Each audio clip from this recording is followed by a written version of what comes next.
हम जो पैदा हुए उसके पीछे कोई ना कोई वजह जरूर। उस वजह के लिए हम अभी तक जीवित हैं। हम जो सोच रहे हैं आज कि हम हमारे भविष्य को बदलेंगे, ये भी सोचेंगे, ये परमात्मा पहले से तय करके रखा था, ये माननी पड़ेगी। जो खुद पे विश्वास नहीं करता वो नास्तिक। ब्रह्मांड में जो मुख्य मास है वो कांस्टेंट है। ठीक वैसे ही कर्म भी दुनिया में कांस्टेंट है। हम इंसान सोच रहे हैं कि हम लोग कर रहे हैं, पर उस परम तत्व की ही विकास हो रही है। परमात्मा वो विकास मनुष्य के माध्यम से करवाना चाह रहे हैं। ईश्वर कृपा हम पे हुई है, इसलिए हम अपने पुरुषार्थ से अपने आप को बदलने के लिए आगे जाना चाह रहे हैं। जो ये भाग्य को बदलने वाला तत्व है, ये हम हमारी कर्म से नहीं, हम इच्छाओं से प्राप्त करते हैं।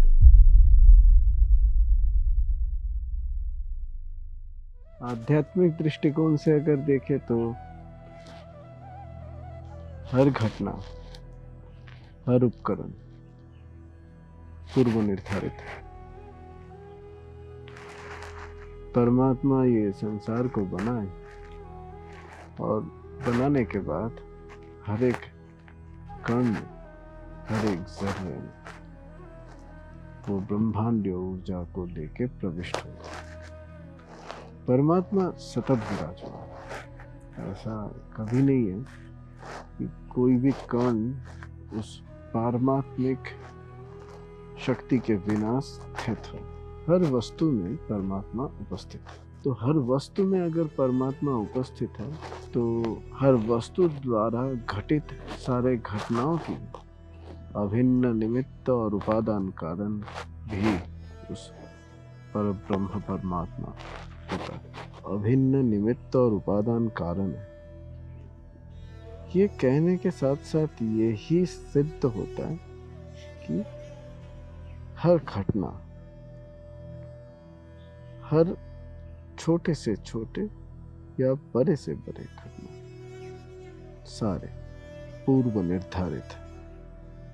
ये विकास और विनाश की जो प्रक्रिया है, ये एक दूसरे के परिपूरक होते हुए सतत चला है। ये कभी रुका नहीं। पर मनुष्य होने के नाते, इंसान होने के नाते हमारी कर्म एक रूपरेखा में आ जाता है। जैसे परमात्मा ये ब्रह्मांड को बनाए, ये ब्रह्मांड की सारी वस्तुओं को बनाए, ये मिट्टी, ये पेड़, पंछी, पौधे, जल, हवा, सारे चीजों को, खनिज पदार्थों को, मिनरल्स को, सारी चीजों को बनाए। पर इस हर एक वस्तु की एक सदुपयोगिता ये मनुष्य बना। मनुष्य परमात्मा की बनाई हुई लोहे से ही उस आदिम काल में हथौड़ा बनाना सीख गया था। मनुष्य ही प्राचीन काल से ही उस लोहे को मोड़ के चक्का बनाना सीख गया था, चरखा बनाना सीख गया था। मनुष्य वही प्राचीन काल में ही इन धातुओं की मिश्रण करके ब्रोंज, पीतल, निकेल इत्यादि करना सीख गया था। इन सारे वस्तुओं की जो सदुपयोगिता है वो मनुष्य परमात्मा की ही कृपा से अपने अंदर विकसित किया और समाज को एक दिशा में लेके गए, एक धारा में लेके गए, एक स्थिति में लेके गए समाज को। जबकि ये विकास होना पहले से ही तय था। परमात्मा भी चाहता था कि इंसान, मनुष्य, वो ये धरती की धरोहर स्वरूप जितनी भी खनिज है, जितने भी पदार्थ हैं, उनको उपयोग करे, उनकी सदुपयोग करके मनुष्य शक्ति की ओर विकास करे। गीता कहता है, सह यज्ञा प्रजा सृष्ट्वा पुरोवाच प्रजापति अनेन प्रशविश्वध्वमेश वो इष्ट काम दुख।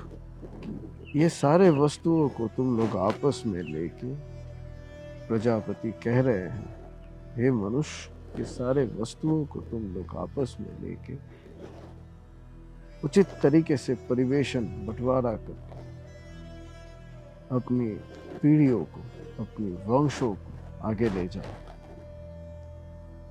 तो ये परमात्मा चाहते हैं कि मनुष्य ये धरती की हर एक वस्तुओं को सदुपयोग करके आगे बढ़े, क्योंकि ये पूर्व निर्धारित है। हमारी हर एक कर्म वास्तविक रूप से पूर्व निर्धारित। और अगर हम मान ले कि हमारी हर एक कर्म पूर्व निर्धारित है, तो हमारी जन्म भी पूर्व निर्धारित। हमें ये मान लेनी पड़ेगी कि हम जो पैदा हुए उसके पीछे कोई ना कोई वजह जरूर है। उस वजह के लिए हम अभी तक जीवित हैं। वो वजह जब तक ना हम पूरा करेंगे, तब तक हम ये जिंदगी की, ये जीवन की सही कीमत को, सही मूल्य को अदा नहीं कर पाएंगे, क्योंकि हमारी जीवन भी पूर्व निर्धारित है। तो हमारी जीवन जो ये जन्म मिली, ये भी जब हमारी पूर्व निर्धारित है, ये जब हम मान लें, तो एक सत्य वचन यहाँ आता है कि हम जब तक ना वो कर्म जिसके लिए हमारी जन्म हुई है वो कर नहीं पाएंगे, तब तक हम लोग ये चक्र से मुक्त नहीं हो पाएंगे। अब प्रश्न आता है कि जिस कारण के लिए हमारी जन्म हुई है, उस कारण को प्राप्त कैसे करें? क्या ऐसा काम है जिसको करने के पश्चात हम हमारी जन्म को सफल कर पाए? हम ये पूर्व निर्धारित ये तत्व को मान के अगर अपनी जीवन को विश्लेषण करने उतरे, तो हम लोग देखेंगे कि हम कुछ नहीं कर पाए। हम लोग देखेंगे कि हम इंतजार ही करते रह गए, यही सोचते रह गए कि क्या करें, क्या करें, क्या करें। वो व्यक्ति जो सिर्फ यही सोचते रहे कि मेरी जीवन कोई ना कोई विशेष कर्म के लिए हुआ है, और कोई प्रेरणा, कोई उद्यम, कोई एंटरप्रेन्योर, कोई डायमेंशनल एक्टिविटी, कोई डिसीशंस, कोई निर्णय ना ले, तो वो व्यक्ति की जीवन मिथ्या है, वो व्यक्ति की जीवन अर्वाचीन नहीं है, वो व्यक्ति की जीवन कोई अवस्था में स्थिर नहीं रहा। तो हमें ये ढूंढ के निकालना होता है, जबकि ये पहले से तय है, तुम क्यों पैदा हुए हो। पर जीते जी तुम्हें ये ढूंढना पड़ेगा कि तुम क्यों पैदा हुए हो, और वो कर्म को ढूंढ के ही करके जाना है। गीता यहाँ एक बहुत अच्छी जवाब देता है कि तुम ढूंढ कैसे सकते हो, तुम कैसे ये प्रश्न की उत्तर निकालोगे कि तुम्हें करना क्या है। गीता यहाँ कहता है, श्री कृष्ण यहाँ कह रहे हैं, कर्मणैव हि संसिद्धिम् आस्थिता जनकादयः लोक संग्रहम् मेवापि संपश्यन् कर्तुम् अर्हसि। अगर तुम काम करके ये दुनिया में अपने आप को सिद्ध, एक्सपीरियंस्ड, एक्सपर्ट, एग्जॉल्टेड, प्रातिष्ठानिक, प्रातिविधानिक, सार्वभौमिक, ऐसा तुम अगर बनाना चाहते हो, तो श्री कृष्ण कह रहे हैं कि अर्जुन, तुम अगर काम करके अपने आप को जनक, राजा जनक जैसा बनाना चाहते हो, जो प्रातिष्ठानिक थे, प्रातिविधानिक थे, सार्वभौमिक थे, ऐसा अगर तुम बनाना चाहते हो, तो अर्जुन ये जान लो, काम तुम लोक संग्रह के लिए करो। लोक संग्रहम मेवापि संपश्यन् कर्तुम् अर्हसि। लोगों को इकट्ठा करने के लिए तुम काम करो, लोगों को जोड़ने के लिए तुम काम करते जाओ। चाहे तुम कुछ भी करो, उस क्षेत्र में तुम तुम्हारे माध्यम से संगठन, लोगों को जोड़ने के लिए, कामों को करने के प्रयास करते जाओ। और इस जोड़ने के प्रयास में तुम्हें अगर कुछ चीजों को तोड़ना पड़े, लांघना पड़े, तो माम अनुस्मर युद्ध च, मुझे अनुस्मरण चिंतन करते हुए ये युद्ध को करो। श्री कृष्ण कह रहे हैं कि ये जीवन में अगर तुम जीते जी ही लोगों को जोड़ने के लिए, चाहे तुम कुछ भी काम करो, सन्यासी हो या सेना नायक हो, वहां भी अगर तुम तुम्हारे स्तर में लोगों को जोड़ने के लिए, चाहे तुम एक मिठाई के दुकानदार हो या फिर एक चमहार हो, चाहे तुम जो भी हो, वहां अगर तुम तुम्हारे स्तर में लोगों को जोड़ने के लिए अगर तुम काम कर रहे हो, तो तुम अपनी विकास की, अपनी उन्मुक्ति की, अपनी तत्वबोध की बहुत करीब हो, बहुत पास हो, जहां से तुम तुम्हारे अंदर सबको और सबके अंदर खुद को देख पाओगे। तभी तुम सही में तुम्हारे भाग्य से पार जा पाओगे। कहते हैं ऋषि मुनि जो सन्यास लिए हैं, वो लोग भाग्य की, नसीब की पार होते हैं। हम अगर समय से पार ना भी जा पाए या भाग्य के पार ना भी जा पाए, समय की पार अगर ना भी जा पाए, तो कम से कम हमें समय के साथ चलना चाहिए। और समय के साथ चलना और भाग्य की, काल की साथ चलने के लिए महाकाल की कृपा से अगर तुम ये बात समझ गए कि लोगों को जोड़ने के लिए तुम्हारी जो भी स्तर में हो, उस स्तर में जन्म हुई है, और उस कर्म में अगर तुम सफल हो जाओ, तो तुम परमाप्नोति पुरुषः, तो तुम परम पथ को प्राप्त कर लो। तो तुम अपनी इस भाग्य को भी अपने तरीके से ये जीवन में स्थापित कर लो।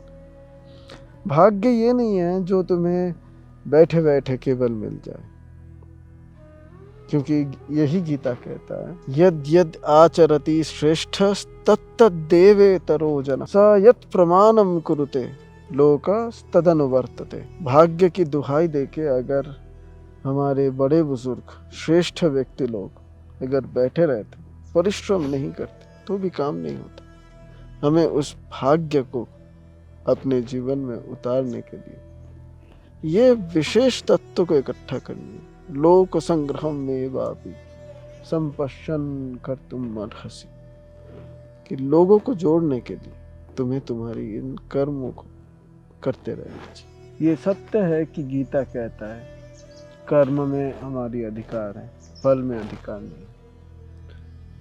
हम केवल काम कर सकते हैं, फल के लिए हमारी कोई अपेक्षा नहीं कर सकते, ये गीता कहता है। हम प्रयास को कर सकते हैं, पर सफलता या विफलता ये परमात्मा के ऊपर है। परंतु ये गीता कदापि नहीं कहता है कि सफलता की इच्छा ना रखो, विफलता से ना डरो। गीता जरूर कहता है कि तुम तुम्हारी हार जाने से डरो। परो धर्म भयावह, ऐसी गीता बार बार कहा। तुम अगर हार गए हो अर्जुन, तो मैं हार जाऊंगा, इसलिए तुम्हें हारना नहीं है। तुम्हारी हार मेरी हार हो जाएगी, धर्म की हार हो जाएगी। गीता की प्रेक्षापट अगर सनातन की मुख्य बुनियाद मान लिया जाए, तो हम यहाँ स्पष्ट देख रहे हैं कि श्री कृष्ण कह रहे हैं कि अर्जुन कर्म करो, फल में तुम्हारी कोई व्युत्पत्तिगत अधिकार नहीं है, फंडामेंटल राइट नहीं है।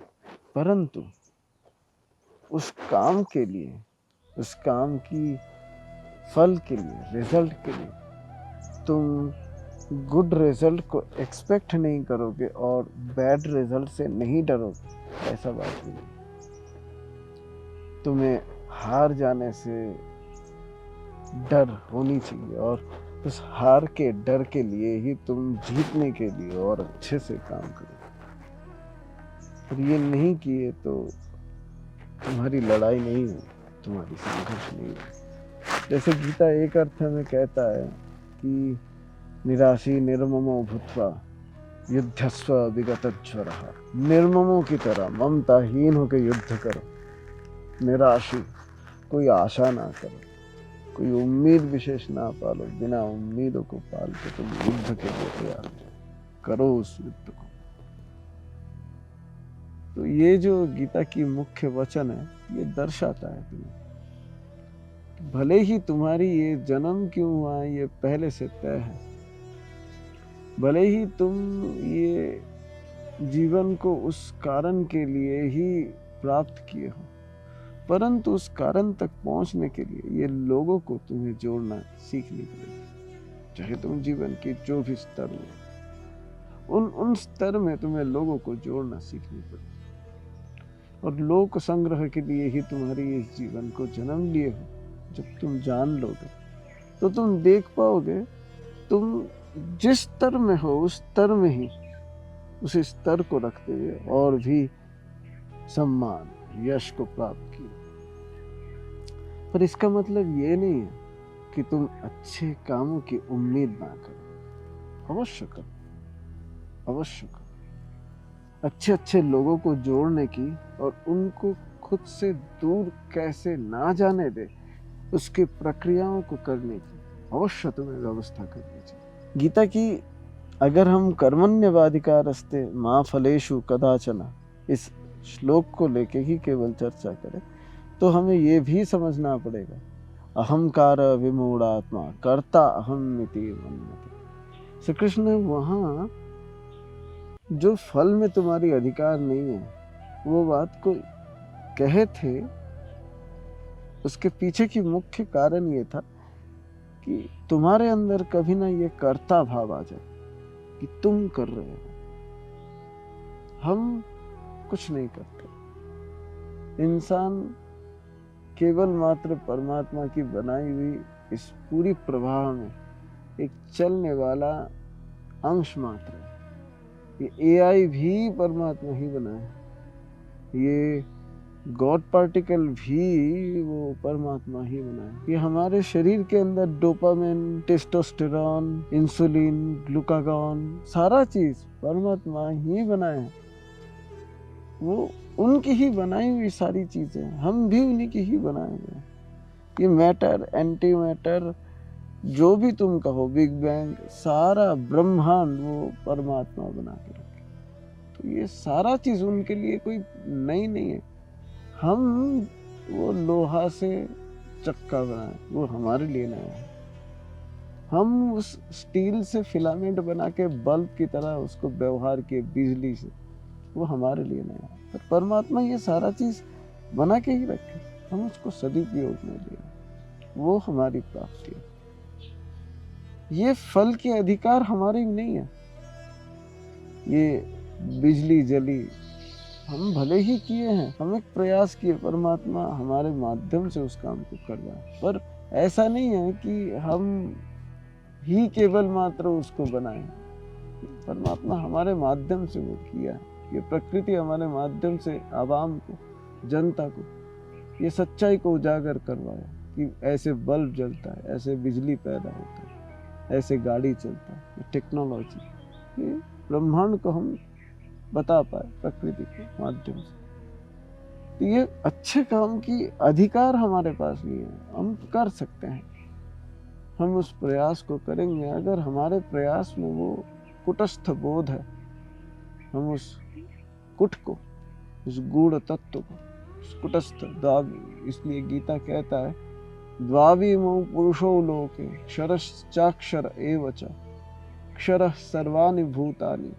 कूटस्थो अक्षर उच्यते। अगर तुम हर वस्तु में रहने वाले उस कुटस्थ ऊर्जा को देख लो तो तुम भी अपने कर्मों से भी पार चले जाओगे, और सिर्फ पार ही नहीं जाओगे, ये हमारे सबके लिए एक मुख्य बात है कि हम तब वो कारण को भी देख लेंगे। उस अगर फंडामेंटल एनर्जी को देख ले, जिस फंडामेंटल एनर्जी से ये ब्रह्मांड चल रही है, ये ब्रह्मांड की पूरी संगठनात्मक व्यापार चल रही है, तो तुम उस कर्म को करके जितनी आनंद लोगे, उसके फल को भोग के उतना आनंद नहीं ले पाओगे। तुम्हें तब काम को करने में ही आनंद लगेगी। तुम्हें तब काम को करने के बाद जो तृप्ति होगी वो तुम्हें और गर्व देगा। तुम्हें तब उस काम को करने के बाद पाप बोध नहीं आएगी, क्योंकि तुम तब उस काम को अभिन्न निमित्त उपादान बन के करे हो। वो काम तब तुम्हारी केवल मात्र काम नहीं रही, वो काम तब तुम्हारी एक पूजा बन गई। और आम भारतीय होने के नाते हम लोग पूजा को करने के बाद महादेव को या देवी को अर्पण करते हैं, राधा माधव को अर्पण करते हैं, रामचंद्र जी को अर्पण करते हैं, शिवार्पणमस्तु, जगदम्बिकायैर्पणमस्तु अर्पण करते हैं। पीछे की कारण इसकी मनोवैज्ञानिक ये है कि प्रभु हम ये कर्म को किए हैं, फल क्या मिलेगी ना मिलेगी मुझे पता नहीं, पर जिन जनों के माध्यम से ये प्रातिष्ठानिक इंस्टीट्यूशनलाइज्ड कर्म को हम किए हैं वो सर्वांगीण है, वो प्रातिष्ठानिक हो। हम अच्छाई को चाहेंगे नहीं ऐसा बात नहीं है, और बुराई से डरेंगे नहीं ऐसा बात नहीं। हम हार जाने से डरेंगे अवश्य, और जीतने के लिए चाह अवश्य रखेंगे। जैसे पदार्थ के दुनिया में, फिजिक्स के दुनिया में तुम कहते हो ब्रह्मांड में जो मुख्य मास है वो कांस्टेंट है, ब्रह्मांड में मुख्य जितना एनर्जी है वो कांस्टेंट है। ठीक वैसे ही ये कर्म भी दुनिया में कांस्टेंट है। परमात्मा ये सिस्टम को इस ढंग से ही बनाए हैं कि ये इस समय एआई को आज जनरेट किया, आगे चल के और भी कुछ चीज़ को बनाएगी, आगे चल के और भी कुछ चीज़ों को बनाएगी, आगे चल के और भी कुछ चीज़ों को बनाएगी। ये परमात्मा खुद बना है, परमात्मा खुद तैयार किया। तो ये परमात्मा की बनाई हुई खुद की ये सिस्टम है, ये उनकी लीला की जगह है, ये उनकी ही महिमा की ही विकास है। हम इंसान सोच रहे हैं कि हम लोग कर रहे हैं, पर ये उस परम तत्व की ही विकास हो रही है कि परमात्मा वो विकास मनुष्य के माध्यम से करवाना चाह रहे हैं।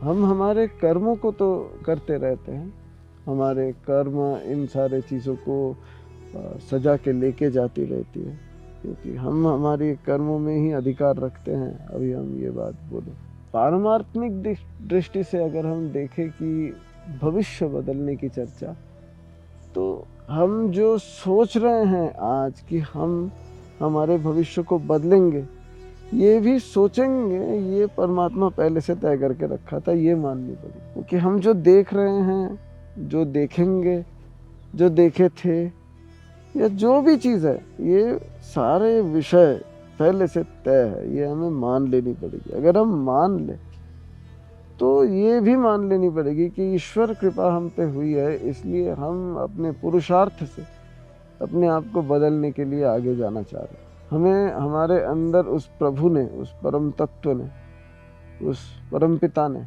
ये कृपा, ये अनुकंपन जागृत किया है, बोल के ये शुभ बुद्धि जागृत हुआ है, जिससे हम अपने आप को एक शोभनीय ढंग में ले आना चाहते हैं, एक शोभनीय दृष्टिकोण में ले आना चाहते हैं, एक अनिर्वचनीयता खुद के अंदर प्रदान करना चाहते हैं, जिसके कारण हमारे अंदर ये भावनाएं आई।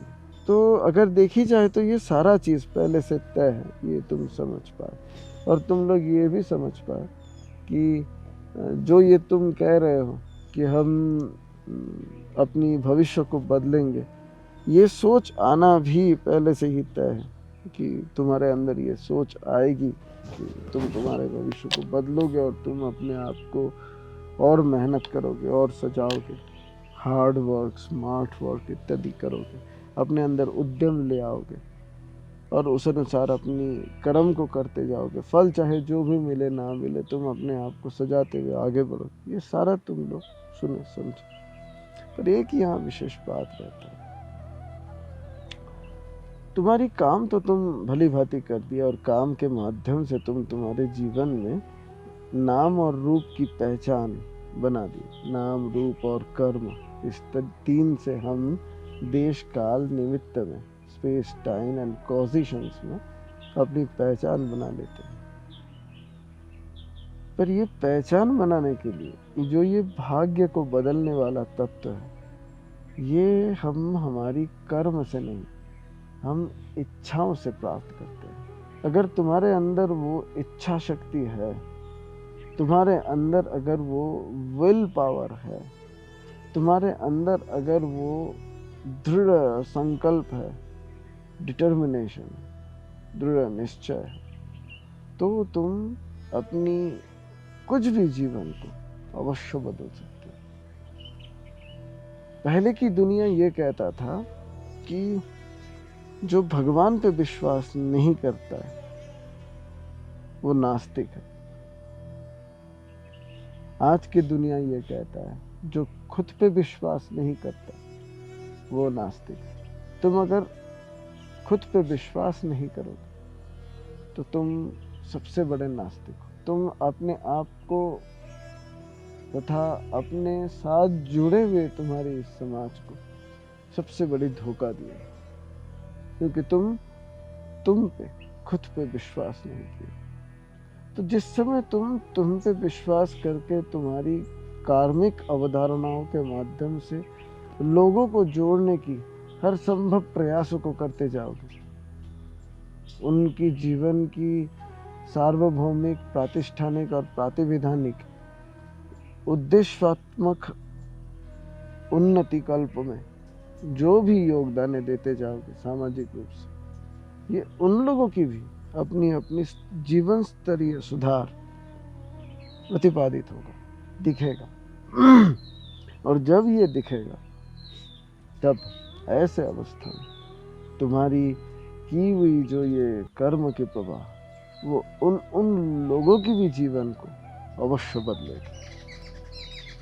और सिर्फ ये वो अपने जीवन को भी नहीं बदलेगा, ये वो विचारधारा को भी बदल देगा जिस विचारधारा के साथ ये प्रवाह शुरू हुआ था, ये प्रवाह चला था, ये प्रवाह एक बंद की हुई ऊर्जा स्रोत को तोड़ के निकल गया था सतत रूप से। तो अगर तुम ये सोच रहे हो कि तुम्हारी भविष्य को तुम्हें बदलना है, तो वो तुम्हारी मुख्य इच्छा शक्ति, संकल्प शक्ति, दृढ़ निश्चय, उसी से ही हो सकता है।